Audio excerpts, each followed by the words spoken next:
pra ela, fazia o que fosse possível, sabe? Pra ela estar ouvindo a minha voz. E foi bem difícil. Nesse dia, eu liguei pro meu marido e falei que eu ia embora. Era talvez 1h da tarde. Olá, que bom ter você aqui com a gente em mais um episódio do Desabafa Comigo. O quadro de desabafo em que convidamos mulheres como eu e você, que ao longo dos desafios da vida, das vulnerabilidades e tudo mais, têm experimentado a grandeza de se viver pertinho de um Deus poderoso. E como vocês já sabem, estamos nessa série sobre maternidade. E o episódio de hoje é O Inesperado Aconteceu e Agora? E para isso nós estamos aqui com a Bianca, essa recém-mamãe de primeira viagem, que já levou vários sustos inesperados nos primeiros dias de vida da Lizzy, certo? Vários sustos. Então, você quer desabafar comigo? Vamos lá, Marília. Então, conta pra gente a primeira pergunta de todas. Quem é você, Bianca? Meu nome é Bianca, sou casada com o Rafael há 3 anos e nós somos mineiros. Hoje a gente mora em Atibaia, somos alunos do Palavra da Vida, somos seminaristas aqui na rede também.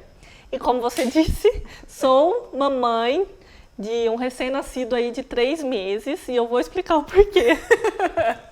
Recém-nascido mesmo. E de 3 meses. E de 3 meses, que levou vários sustos, né? Exatamente, que vai dar um filme isso.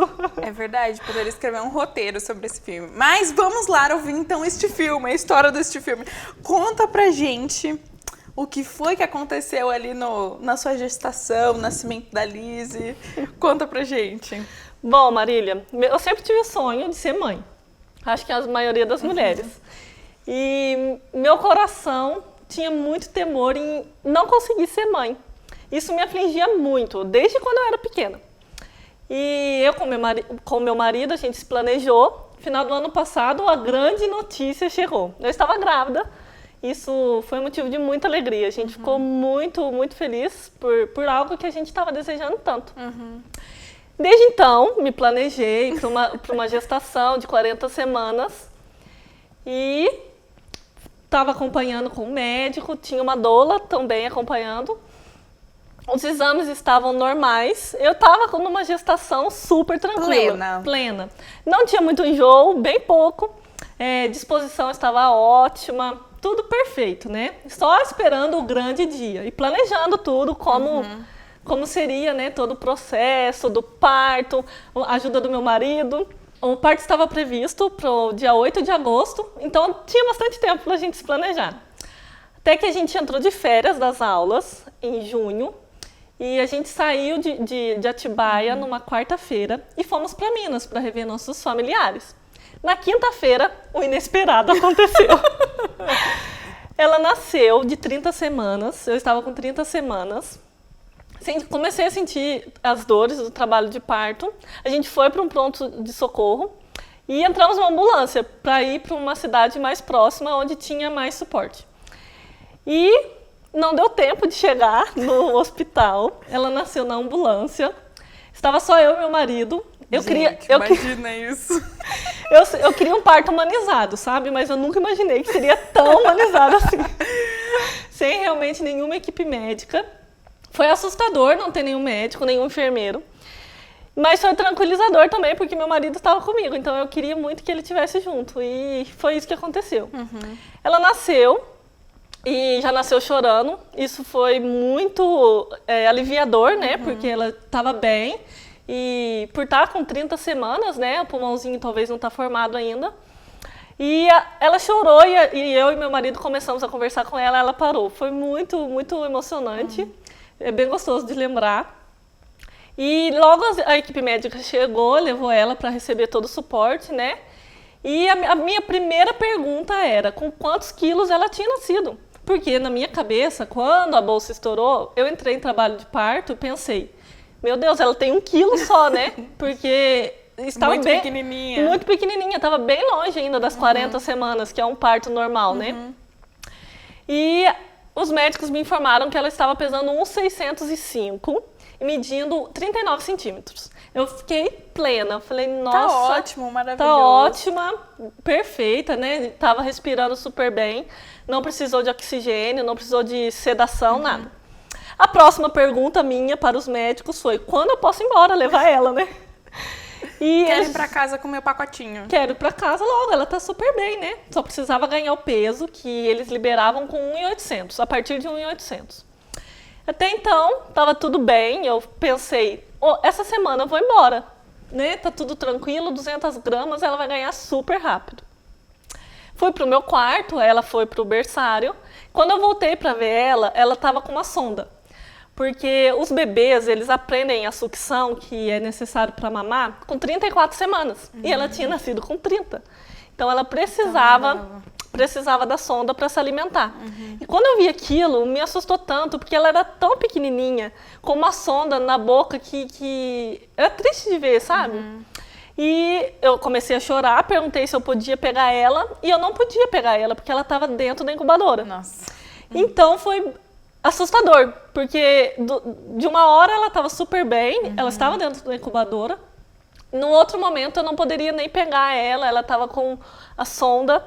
E eu perguntei para uma das enfermeiras, quando que eu vou ter alta? Quando que ela vai ter alta?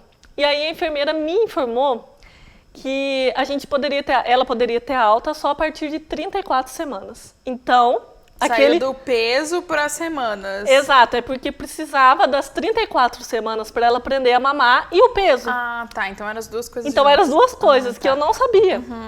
E aí, a hora que ela falou aquilo, eu falei, meu Deus, eu tava planejando ir embora essa semana, vou precisar ficar no mínimo um mês aqui. Então foram vários inesperados acontecendo. Vários inesperados. E nisso eu desabei, assim. Desabei, chorei muito do ladinho dela, segurando na mãozinha, ela já tava com acesso, né?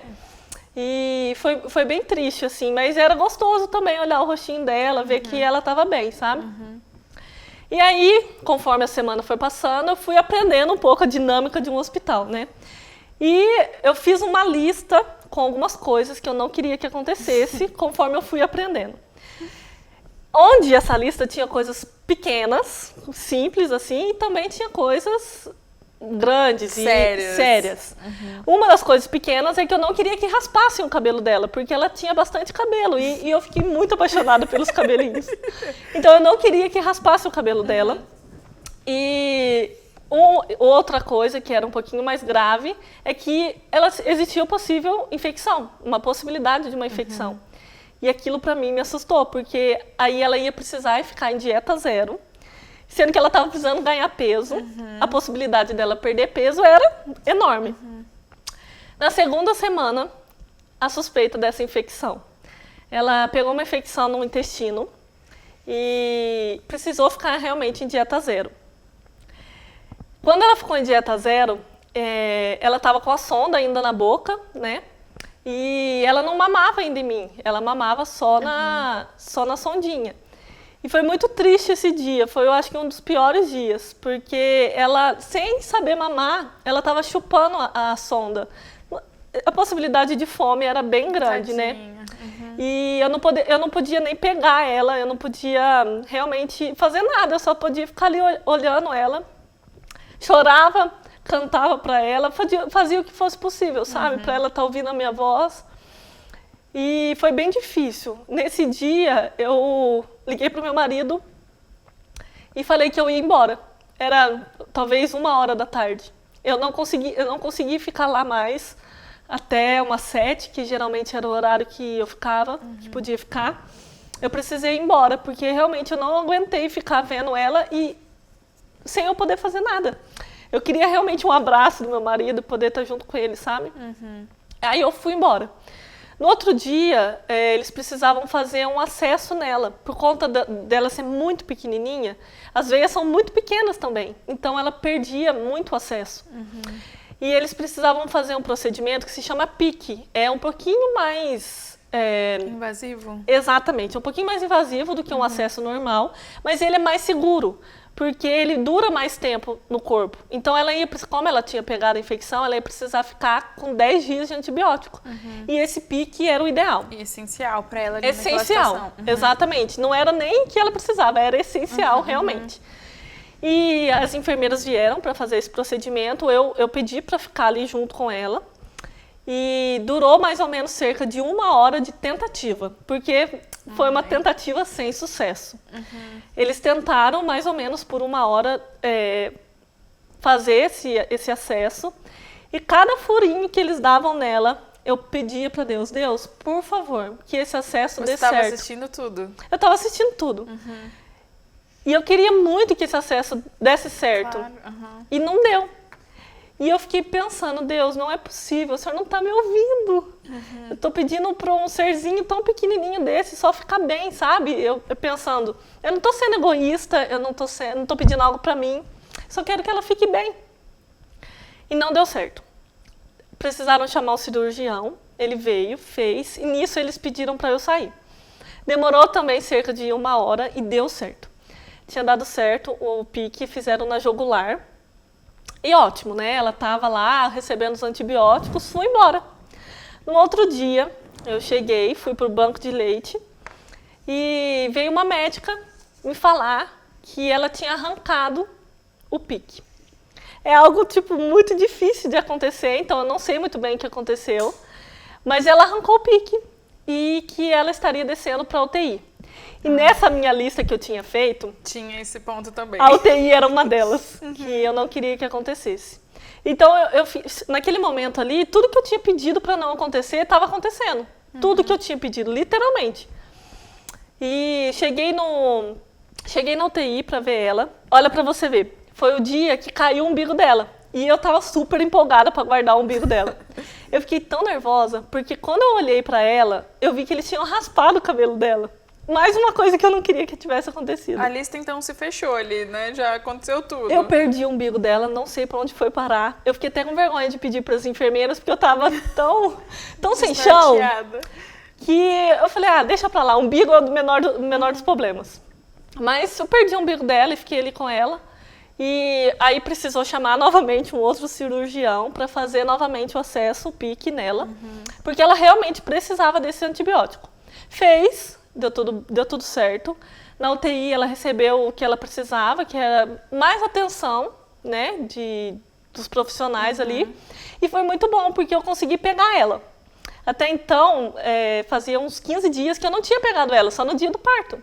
Então foi bem legal, porque eu consegui pegar ela, eu pegava ela todos os dias, então foi bem especial.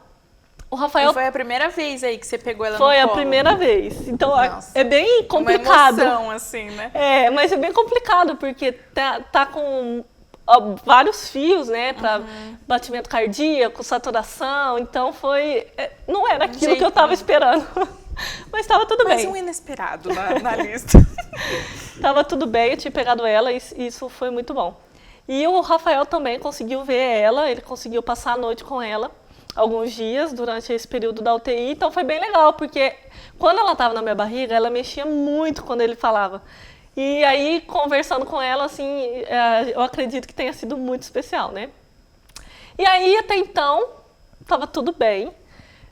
Só esperar passar os dias, realmente, porque ao invés, realmente, dela ter ganhado peso, ela tinha perdido. Então, ela estava com 1.300. Então, o passo para ela receber alta estava bem mais longo do que eu tinha planejado. Porque ela precisava de mais peso, precisava recuperar dessa infecção e precisava aprender a mamar, né? Porque ela não tinha sucção ainda.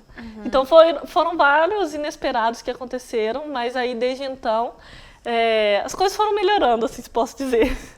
E ela tá bem? Saiu do hospital? Agora ela tá super bem, graças a Deus.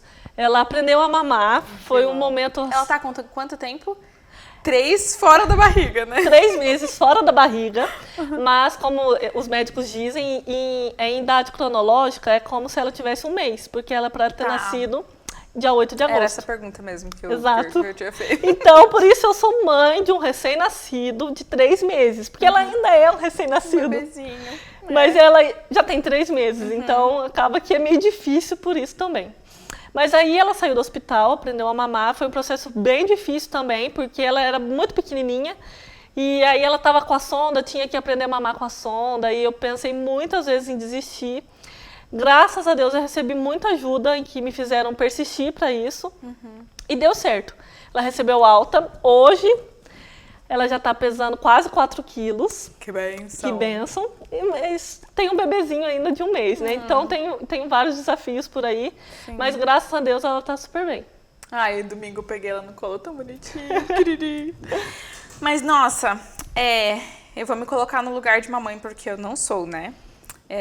Eu fico imaginando que, assim como é casamento, a gente vai criando muitas expectativas, né? Ai, de como eu quero que seja a gestação, de como eu quero que seja o parto, de como que eu quero o pós-parto e tudo mais. E quando acontece uma coisa dessa, eu acho que é um baque total, assim, né?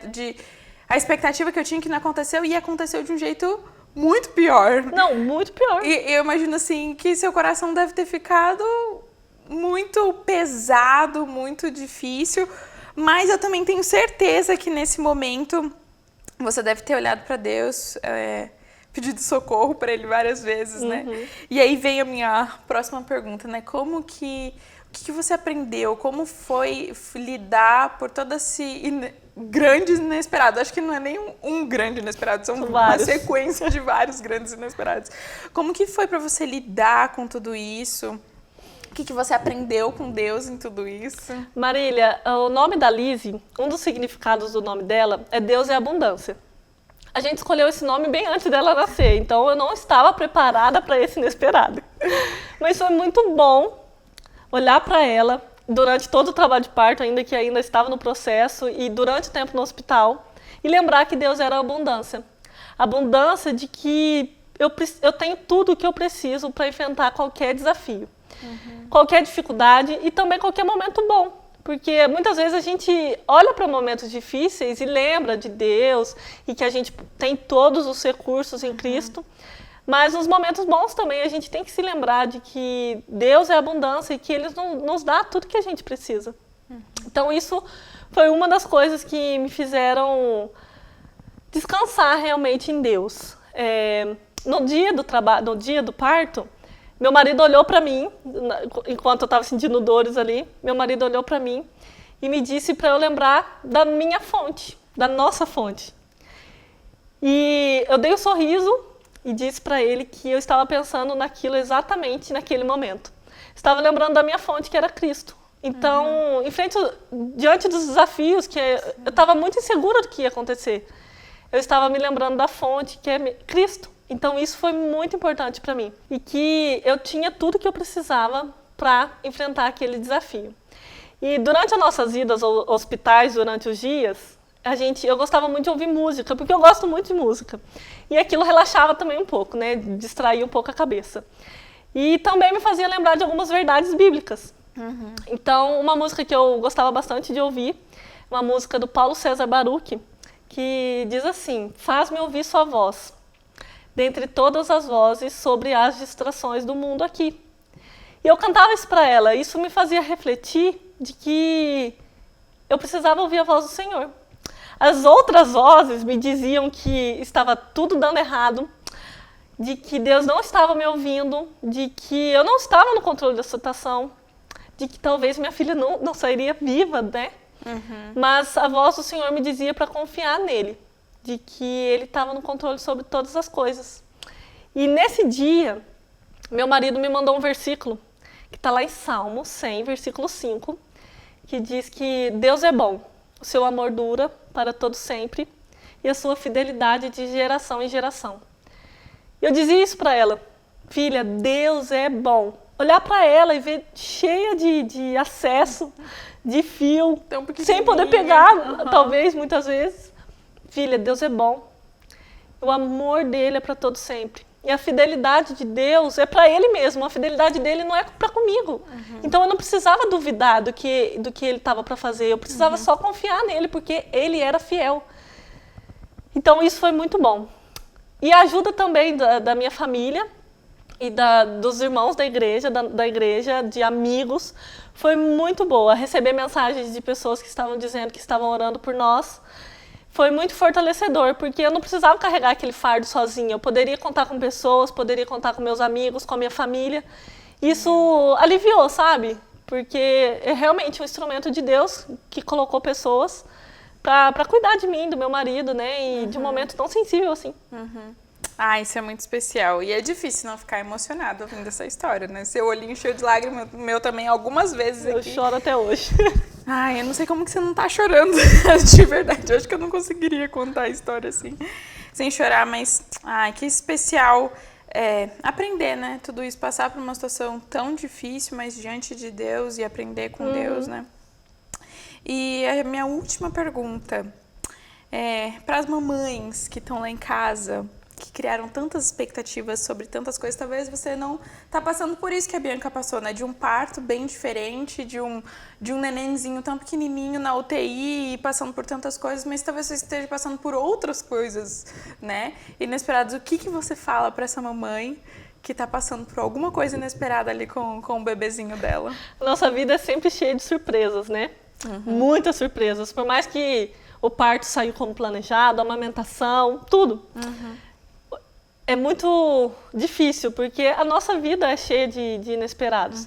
Mas eu realmente diria para que lembrasse da abundância de Deus. Para que nós temos todos os recursos que a gente precisa para enfrentar os desafios. E as coisas boas também. Dificuldades e coisas boas fazem parte da nossa vida.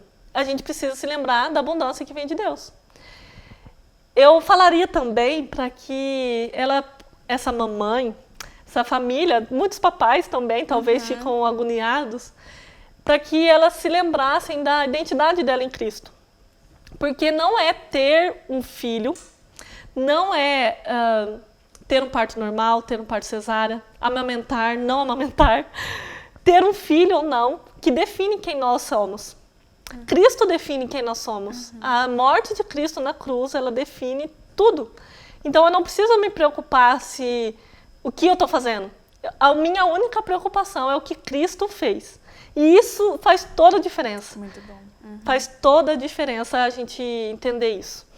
Diria também aquilo que Paulo diz lá em Romanos. Para que vivamos e morramos, nós dependemos do Senhor. Então é isso. A nossa vida, ela não depende de nós. Ela depende somente do Senhor. A nossa vida e a nossa morte, ela depende do Senhor. Ela ali não estava no controle das minhas mãos. Nem eu estava no controle meu, sabe? Então, realmente, a nossa vida e a nossa morte é sempre buscar depender do Senhor e entender que Ele está no controle de todas as coisas. Eu diria também, são várias coisas. Várias coisas. Que isso me fez pensar muito ali. Qual que era a minha prioridade? Então, sempre olhe para prioridades.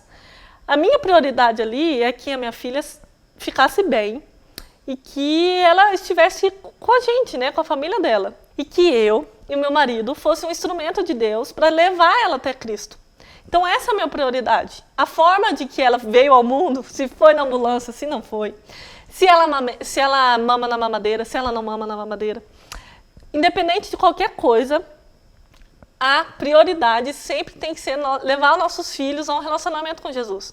Isso faz toda a diferença, porque, novamente, não é algo que a gente faz, é algo que Cristo fez. A gente só colabora para isso, colabora para levar nossos filhos a um relacionamento com o Senhor.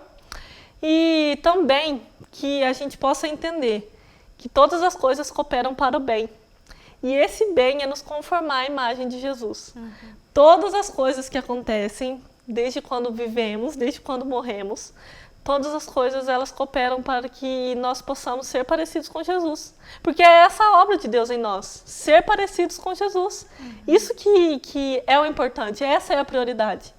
Então, é isso que eu diria, são várias coisas. Várias coisinhas, espero que vocês tenham anotado tudinho. É verdade. Mas realmente, Marília, isso era algo que latejava no meu coração.